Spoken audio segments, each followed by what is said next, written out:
Hi, I'm Don Garbutt. Welcome to tutorial number 3 on the Animator for Prism. In this tutorial, I'd like to talk about the smoothing functions of the Animator pad. Smoothing enables a rounding of movements on the Animator pad.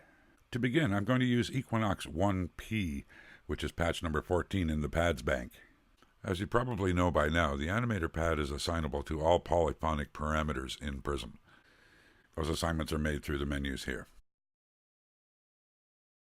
This preset is assigned to several parameters, but it also has a smoothing value of non-zero, so I'm just going to turn that off. And then I'm going to demonstrate how movement on the pad changes the sound.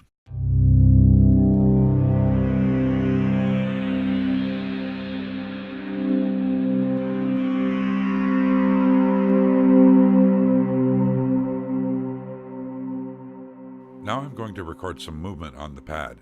With the record button armed, the recording begins when you play a note and ends when you lift your finger from the key.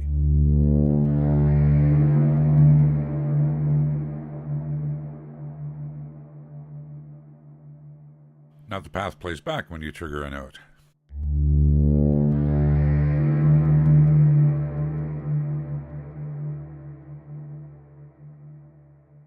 Now I'm going to speed up the playback of the path.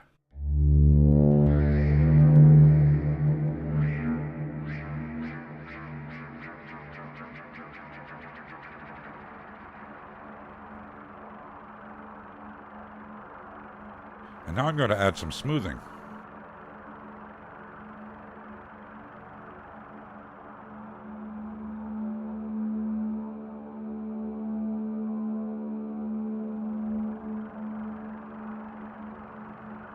So now you can see that smoothing rounds off the path edges, but at high smoothing values it actually shrinks the path distance as well.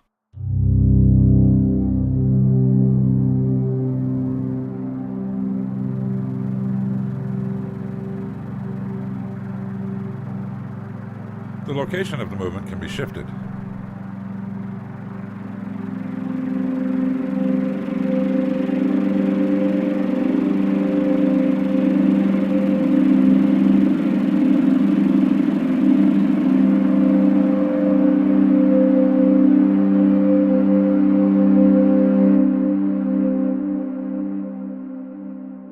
Smoothing can be controlled by one or more of the external modulation sources. Patch 15 in the pads folder shows how the modulation envelope can be used to control the smoothing. When this button is on and the range is set to fairly high, a fast attack value corresponds with the instant arrival of smoothing. As the decay unfolds, the smoothing amount will lessen.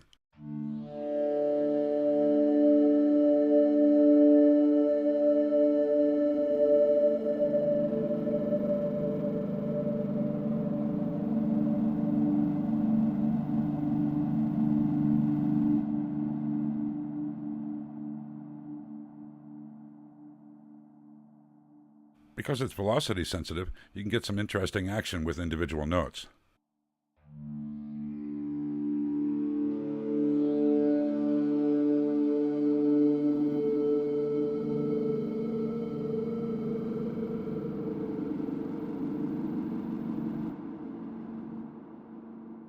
Of course, if you want it to go in the other direction, just assign a high attack value.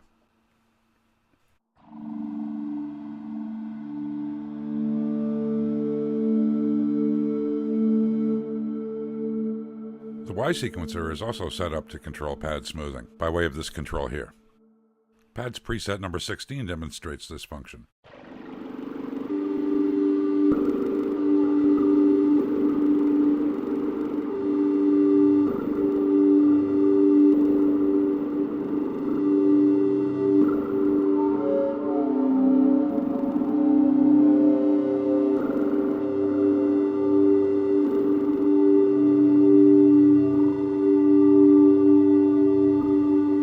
Start to see some very interesting patterns emerging. Now I'm going to flip through a series of patches which have variations in the smoothing process. I'll be making changes in the polarity of the LFOs and also utilizing the two sequencers. The X sequencer will be controlling pitch change and the Y sequencer will be controlling clock rate change. Switching between presets while the music is running is seamless provided that none of the switch positions change. There's also a logic modulator controlling the movement of the smoothing Y control in LFO2, so you can see it moving up and down here. I hope you enjoyed this tutorial on Animator for Prism's smoothing functions. Thanks for watching.